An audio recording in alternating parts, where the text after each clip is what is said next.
So this is a lab? Yeah, this is the robo-taxi flex line, where they come in. First, it's just the body. That's what I call it, the body of the vehicle. And then lots of pieces that have to be assembled, put together, tested. Now, I'm told you're not building a quote-unquote car. No, I'm not. Does this look like a car to you? Don't say the word car. Don't say the word car. So what is it? It's a vehicle. Yeah, a transportation vehicle.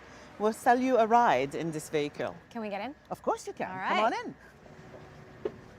in. There it is. Okay. So It's comfortable.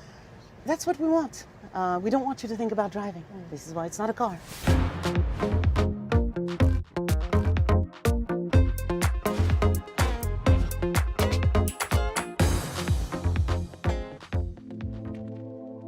On the Zoox factory floor, CEO Aisha Evans, Cameras, long-range LiDAR.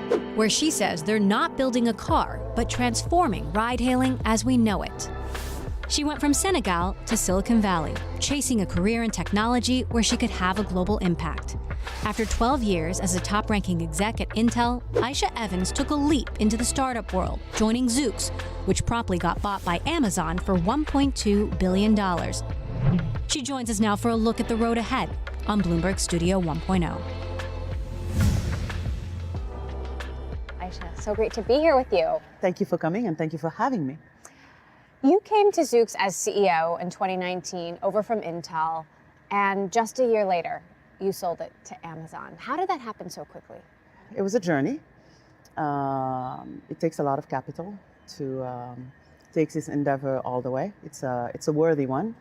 And when we looked at the ecosystem, when we looked at everything that was going around, we had to decide whether to stay private or whether to get a long-term oriented partner, like some of our fellow travelers. And then the pandemic hit. That brought a lot of clarity, shall we say. And so the opportunity presented itself and we went for it. Why is Amazon the right fit? First of all, they're a great company. They have created both orthogonal and adjacent multi-billion-dollar businesses. They are long-term oriented and very purpose-driven. So that matched our ambitions. They've never owned a car company, though. Yeah, but we're not a car company. Exactly. We're a ride-hailing company. Talk to me a little bit about how you got to Silicon Valley. Your story is not the story of a typical tech CEO like Jeff Bezos or Andy Jassy. Tell us about your upbringing. I was born in Senegal, West Africa. My parents, I thank them to this day, sort of made school an implicit expectation. It wasn't up for discussion. Very early on, I showed an aptitude and interest in math, physics, not so much in biology, and in building things. And so they cultivated that. And then I bounced back between Paris and Senegal. Learned a lot about what technology does to people's lives and what it makes possible. I literally had a contrast every few months.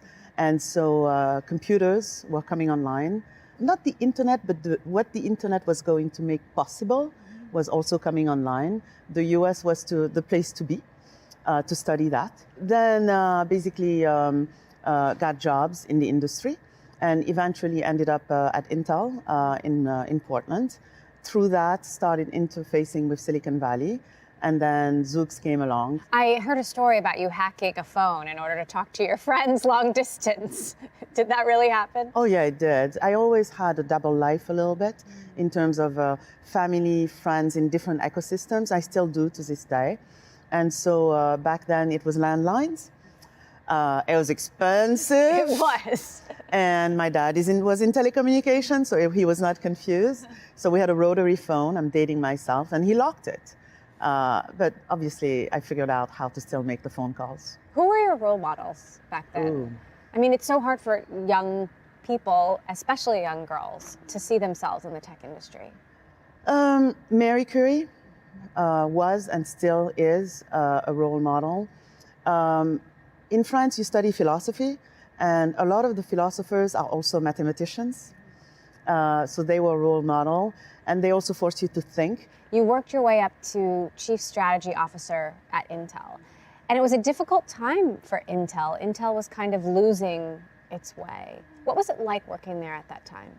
It was a difficult time in the sense that anytime you're successful, you earn the opportunity to talk about what's the next phase of the journey, and I was in the middle of that. But it was also fun. I learned a lot. What was it like going from an established, brand name, storied tech company like Intel to a startup like Zoox? I assume there are major differences in culture and execution there. It was quite an awakening. So at Intel, I was a little bit known as not a rebel, but somebody who questioned things and who maybe did the normal, oh my gosh, we're too slow, or this or that or the other. An agitator of sorts. An agitator, yes. A change agent, I think is the elegant way of putting it.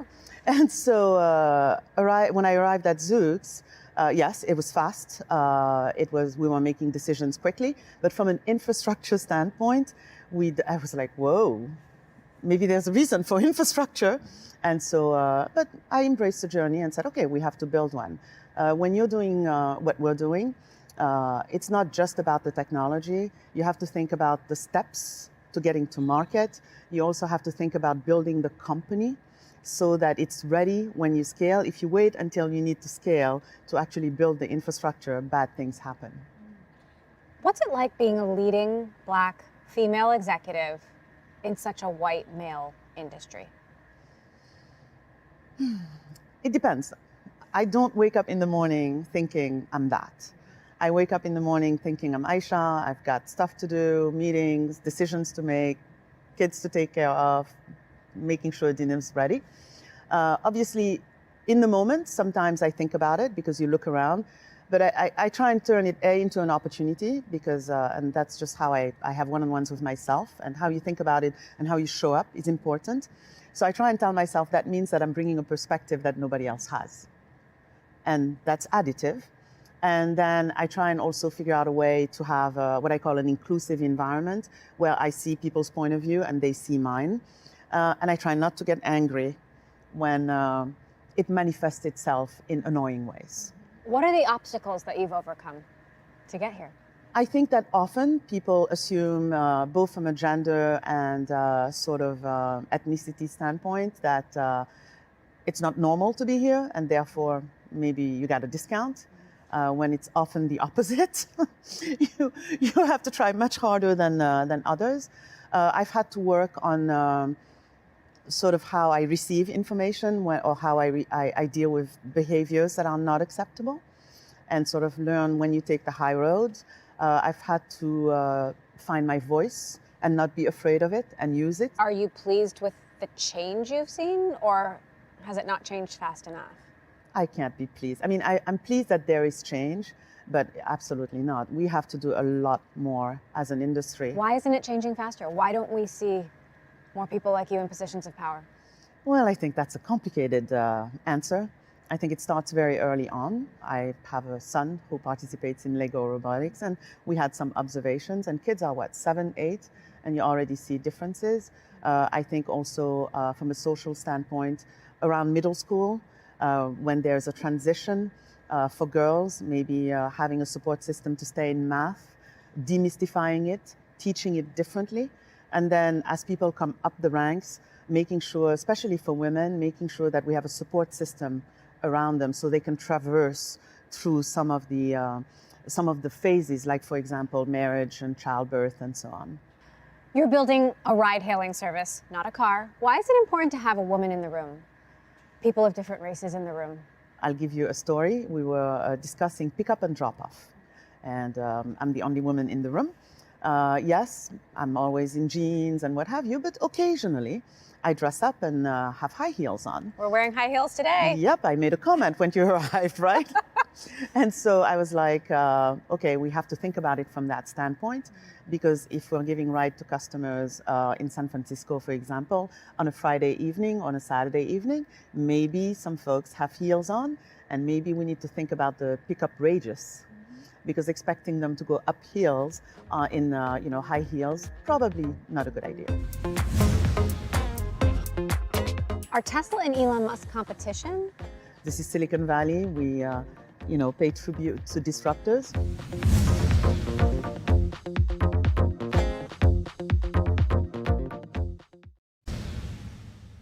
Let's talk about the competition. What is Zoox's edge over GM's Cruise, Google's Waymo? And if you could level with us, what's their edge over Zoox? I look at them a little bit like fellow travelers. Yes, we're competitors because we're in the same space and we're going after some of the same things, but this is a big industry. It's not going to be a winner-take-all. Second, it's a safety-critical product, and therefore I think it's important to lay that groundwork. Now, having said that, I would say one of the big differences is that we are going straight to what we think is the ideal product to provide rides to customers. We are not here to enhance your driving experience. We don't even want you to think about driving. So the customer experience is built in such a way that you're here to be transported. You have an app, which you already know how to do today. You have an app where you say, I want to go from point A to point B, especially in dense urban environments, think downtown San Francisco. And we show up and we pick you up. Sliding doors, you step in, a little bit London cab inspired. We don't ascribe to taking a car that was architected, designed for a human driver, and then adding sensors and compute to it in order to make it fully autonomous. What about Tesla, which is right down the street? Are Tesla and Elon Musk competition? Fellow travelers? This is Silicon Valley. We pay tribute to disruptors. Having said that, we're not exactly in the same business. We don't sell a car to people. We sell a ride to people. Our customers are not drivers, they are riders. And therefore, we use the same types of technologies, but they are in the car selling business. So how does Zoox fit into the future of Amazon? Well, that story is yet to be written.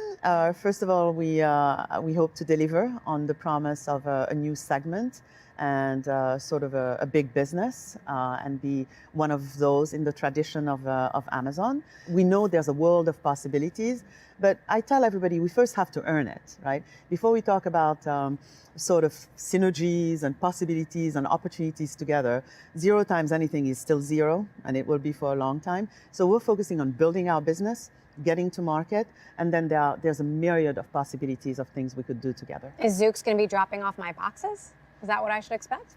Potentially, if that's the right thing to do and if it makes sense to do so. But first, we're going to make sure to take you everywhere you need to go without having to worry about parking, having a car, and so on. What's it like having Amazon as your boss? It's been good. We're an independent subsidiary of Amazon. So yes, they are involved. We agree on what's going to happen, why it's going to happen. How often did you talk to Jeff Bezos, or do you talk to Andy Jassy, or maybe it's Dave Limp? I don't talk to them that often. I mean, we have a monthly business review or a quarterly business review. But no, it's not like I'm besties with them and we're on the phone and rapping and chatting, no. Well, you must know what their expectations are of you. What is Amazon expecting of Zoox? Execute, get to market, scale. And do you have the funding to do that? GM, Google, very well-funded competitors or fellow travelers, as you say. Are you getting what you need? Yes, more than what I need. Funding is not something I even worry about. So what's it like to operate in that environment where money's not an issue? Well, I mean, you have to be careful, right? Because you also don't want to be a drunken sailor and be like, oh, now I have... You still have to be very disciplined. You have to manage the phases of the business. We're like, okay, how do we execute? How do we make our milestones? How do we get to market? Were things organized properly? How do we hire? How do we retain? And so on and so forth. How do we stay mission-driven? The public seems to have lost interest in waiting around for self-driving cars. Mm-hmm. I rode in Google's self-driving car in 2011. Wow. And I'm still waiting to be able to buy or just ride a self-driving car on demand. Why is it taking so long? I think in self-driving, first of all, the opportunity is so clear. The reach is so broad. We forgot that big things do start small, one. Second, it's a hard problem to solve. We talk a lot about safety, and we talk a lot about human error when it comes to driving, but we also forget that collectively, at least in the United States of America, humans collectively drive 100 million miles before having a fatality. That's a lot of miles. So humans are also pretty good. And the thing humans are good at, which is, I call it exception handling. We all know how to drive. If we were all fully autonomous, we'd be deployed already, but we're driving amongst human, and you have to deal with so many little scenarios. There are so many things that you've been learning about driving since birth. And codifying that using AI sensors and computers is turning out to be a lot harder. Last but not least, it's a safety critical system. None of us should deploy until and unless we have closed loop evidence that we're safe. So what does the AI need to learn how to do at this point? What are the challenges left to solve? It needs to know how to deal with unexpected things as they happen. And is that possible? Can AI learn that? Of course it's possible. I mean, I'm an optimist when it comes to technology. I started in wireless, so you have to think from switchboards all the way to today. Quite a journey. I'm fascinated by flying, airplanes. The Wright brothers, if they were trying to solve what is being solved in aviation today, they wouldn't have tried. We just let it marinate, let it take its time. The algorithms will get better. Compute gets better all the time. Sensors get better all the time. It will happen. What about security challenges? We've reported on how Teslas have been hacked. So you have to design security into your product from the beginning. And for us, we look at all the scenarios of what could happen from a security standpoint. Now, these robots or these robotaxis are also recording all the time. So they sort of know what's happening inside of them and around them. So that gives us a little bit of an edge. And then you look at access. But this is something you just have to pay attention to, understand what's going on in that world, and make sure that you design against it. What does Aisha Evans see as the future of Zoox? Do you see a global mobility giant, or do you see something more modest?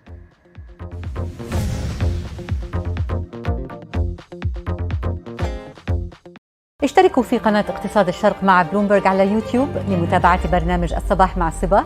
معي أنا صبا عودي.